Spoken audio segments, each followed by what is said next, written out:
रामपुर नाम के जंगल में एक स्कूल था जहाँ टूनी चिड़िया बच्चों को पढ़ाती थी। एक दिन, अब तुम सब बच्चों की छुट्टी हो गई, जाओ घर पर राजू पिंकी तुम यहीं रुको।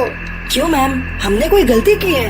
अरे डरो मत बच्चों, तुम क्लास में सबसे अच्छा पढ़ते हो ना, इसलिए मैं तुम्हें आज कश्ती की सैर कराऊंगी। सच्ची मैम? हाँ बच्चों, अब मेरे साथ आओ। ये बोलते ही टूनी दोनों बच्चों को अपने साथ एक नदी किनारे ले जाती है जो स्कूल के पास ही था।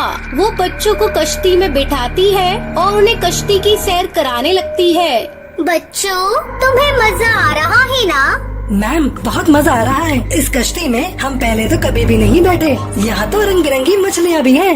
इस तरह टूनी थोड़ी देर तक बच्चों को उसी कश्ती में झुलाकर बहलाती है, लेकिन बहुत दूर लाकर वो अचानक से बच्चों को लेकर गायब हो जाती है। वहीं दूसरी ओर बबली अपने बेटे राजू को स्कूल के पास चिल्ला चिल्ला कर ढूंढती है। अरे मेरा बेटा राजू कहाँ है? कहाँ चला गया? वो तो स्कूल में भी नहीं है। वो उसे हर जगह ढूंढती है लेकिन वो कहीं भी नहीं दिखता। बिल्कुल वैसे ही पिंकी की माँ भी परेशान हो रही थी। ऐसे ही अगले दिन टूनी चिड़िया बच्चों को स्कूल में पढ़ाते हुए कहती है, अरे ये राजू और पिंकी कहाँ रह गए? कालू पीहू, तुमने देखा उन दोनों को? कहीं चले तो नहीं गए स्कूल से? नहीं मैम, हमने तो उन्हें नहीं देखा। ठीक है कालू, चलो तुम मुझे 2 का टेबल सुनाओ। मैम, 2 एकम 2, 2 दूनी 8। ये क्या बात हुई कालू, तुम्हें 2 का टेबल भी नहीं आता? मेरे पीछे पीछे बोलो, 2 एकम 2, 2 दूनी 4 और मैं दूंगी तुम्हें मार। मेरा मतलब 2 दूनी 4। स्कूल की छुट्टी होने के बाद टूनी चिड़िया कालू और पीहू को भी कश्ती में लेकर जाती है और झुलाने लगती है, जिससे वो दोनों बच्चे खुश हो जाते हैं। लेकिन कुछ ही देर बाद टूनी उन्हें नदी पार कराकर एक ऐसी गुफा में ले जाती है जहाँ बहुत सारे बच्चे बंधे हुए थे। वो अपने असली रूप में आकर कहती है, मेरे प्यारे बच्चों, तुम यहाँ कुछ तो हो ना? अभी चिड़िया की तरह चिड़चिड़ाना बंद करो। अब कोई अपनी माँ के पास कभी नहीं जा पाएगा। तुम सब हमेशा के लिए इसी गुफा में दफन हो जाओगे। आप बहुत गंदी भूतिया चिड़िया टीचर हो। देखना, मेरी मम्मी को पता चला तो वो आपको नहीं छोड़ेंगी। मुझसे जबान लड़ाएगा तो रुक, अभी बताती हूँ। ये कहते ही भूतिया टूनी चिड़िया की आत्मा उसे मार देती है। अब आया ना मजा?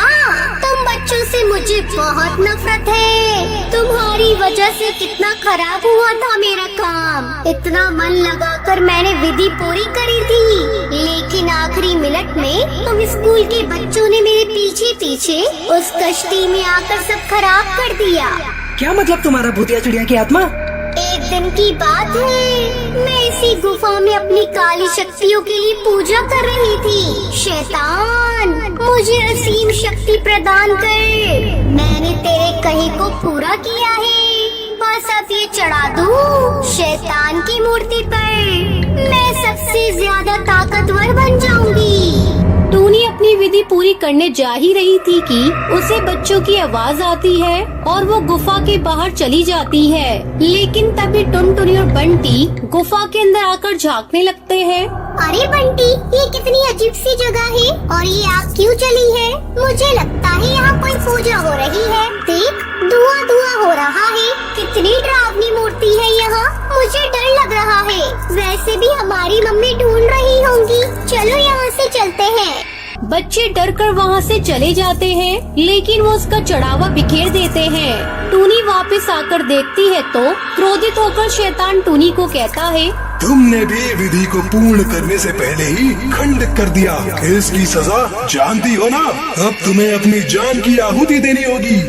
मुझे माफ कर दीजिए, एक मौका और दीजिए शैतान। नहीं, बिल्कुल नहीं। ये बोलते ही शैतान टूनी को मार देता है और वो भूतिया टूनी चिड़िया की आत्मा बन जाती है। इसलिए तब से मेरी नजर तुम सब पर ही थी। तुम्हारे स्कूल में आकर मैंने तुम्हें पढ़ाया और कश्ती से पार लाकर तुम्हें परेशान किया। अब बलि देकर मैं अपना पूरा काम करूँगी।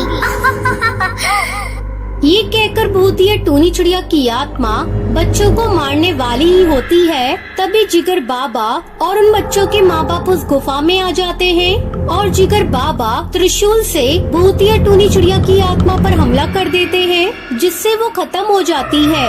माँ, तुम्हें कैसे पता चला हम सब इस गुफा में हैं? बेटा, हम जिगर बाबा के पास गए, उन्होंने अपनी शक्तियों से पता लगाया और हम बाबा को लेकर तुम सबको बचाने के लिए यहाँ पर आ गए। चलो घर चलो। ये कहकर सब पक्षी अपने बच्चों को लेकर वहाँ से चले जाते हैं। सोनपुर जंगल में रहने वाला टुन्नू अपनी बेटी टूनी के साथ रहता था। टुन्नू कई सालों से सब्जियाँ बेचा करता था। आज भी वो बीमारी की हालत में सब्जियाँ बेचने जाता है।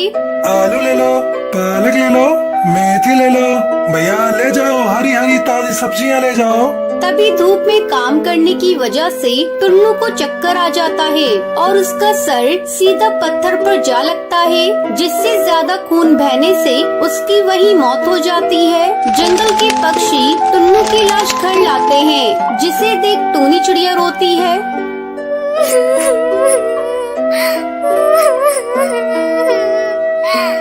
हे भगवान, तू इतना निर्दयी कैसे हो सकता है? जन्म के वक्त माँ छीन ली और आज पिताजी भी मुझे छोड़कर चले गए। टुन्नू की मौत को कई महीने गुजर गए थे।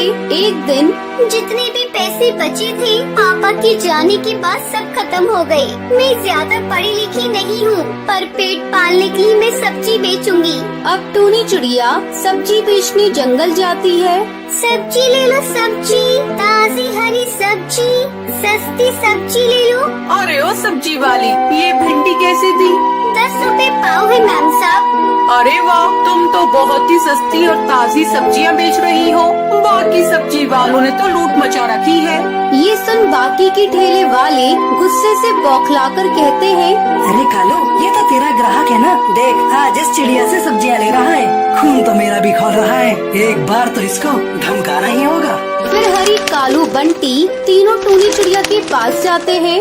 अरे ओ 2 टके की चिड़िया, ये हमारा एरिया है, हटा अपना ठेला यहाँ से। हमसे दुश्मनी मोल लेना तुझे भारी पड़ेगा। मैं तो आप तीनों को जानती भी नहीं, तो दुश्मनी का सवाल ही कहाँ उठता है। हमारा हक मारा है तूने। अरे हम बरसों से यहाँ सब्जियाँ बेच रहे हैं। उठा अपना ठेला और चलती बन यहाँ से। लेकिन ये तो ग्राहकों के हाथ में होता है, उन्हें कहाँ का सौदा पसंद आए। उन्हें मेरी सब्जियाँ सस्ती लगी तो उन्होंने खरीद ली। गुस्से से बौखलाकर वो तीनों सब्जियों से भरा ठेला पलटकर चले जाते हैं और हर रोज उसको परेशान करते थे। फिर भी टूनी हार नहीं मानती। उसकी सब्जी की दुकान पर रोजाना सैकड़ों पक्षियों की भीड़ लगती थी। कल तक हमारे गल्ले सब्जियों की बिक्री से नोटों से भरे रहते थे, लेकिन इस 2 टके की चिड़िया की वजह से पाव भर सब्जी बेचना भी मुश्किल हो गया है। आज तो इसे सबक सिखाना पड़ेगा। अब रात हो जाती है। टूनी चिड़िया अपनी सब्जी बेचकर अपने घर जा रही थी, तभी बड़ी बदतमीज चिड़िया है तू। लाख समझाने पर भी तूने सब्जी बेचने का धंधा बंद नहीं किया। हमारे पेट पर लात मारने में तुझे मजा आ रहा है ना? आज तू मरेगी।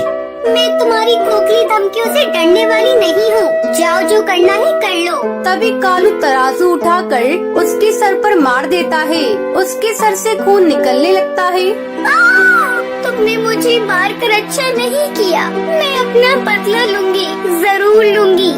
ये तो मर गई। अगर किसी ने इसको पहचान लिया तो बड़ी मुश्किल हो जाएगी। क्यों ना इसे नदी में फेंक दें? ये कहकर वो तीनों उसे मारकर नदी में फेंक देते हैं, जिसके बाद वो भूतिया टूनी चिड़िया की आत्मा बनकर कहती है, नहीं छोड़ूंगी, लौट आई हूँ मैं। तकरीबन 10 दिन के बाद रात में कालू, बंटी हरी सब्जी बेचकर अपने घर जा रहे थे। तभी उन्हें डरावनी आवाज सुनाई देती है। इतनी भी जल्दी क्या है जाने की? घर जरा रुको तो, मुझसे तो मिलकर जाओ। ये आवाज सुनकर तीनों बहुत डर जाते हैं। कौन हो तुम? जाओ यहाँ से। तभी भूतिया टूनी चिड़िया की आत्मा सामने आ जाती है और बंटी को बैगन में बदलकर उसे अपनी शक्तियों से जलाकर मार देती है। एक को तो मैंने मार दिया, अब तुम 2 बचे हो। तुम दोनों को मारकर मैं अपनी मौत का बदला लूंगी। ये सब देखकर डर के मारे कालू और हरी तोता अपनी जान बचाकर जंगल की ओर भागते हैं, जहाँ और पक्षी बैठकर बातें कर रहे थे। बचाओ, कोई हमें बचाओ। क्या हुआ? आप लोग इतने डरे हुए क्यों हैं? तभी भूतिया टूनी चिड़िया की आत्मा वहाँ पर आ जाती है। टूनी चिड़िया, हमें माफ कर दो, हमसे बहुत बड़ी गलती हो गई, हमने तुम्हारे साथ बहुत गलत किया। नहीं, मुझे मारा था ना, अब तुम दोनों भी मरोगे। जंगल वालों, ये बेचारे नहीं, कसाई है कसाई। इसने अपने 2 साथियों के साथ मिलकर मुझे बेरहमी से मारकर मेरे ठेले की सब्जियों को फेंक दिया और मेरी लाश को नदी में डाल दिया। आज मैं इसकी जान ले लूंगी। मैं इस हत्यारे को किसी कीमत पर नहीं छोड़ूंगी। खबरदार, जो किसी ने मेरे बीच में आने की कोशिश की तो मैं उसे भी मार डालूंगी। भूतिया टूनी चिड़िया की आत्मा पक्षियों के ऊपर सब्जियों की बरसात कर देती है और कालू और हरी को पंख में पकड़कर उन्हें मारने लगती है। आज मेरा बदला पूरा हुआ, अब मेरी आत्मा को मुक्ति मिल जाएगी। तीनों हत्यारों को मौत के घाट उतारकर भूतिया टूनी चिड़िया की आत्मा वहाँ से हमेशा के लिए गायब हो जाती है।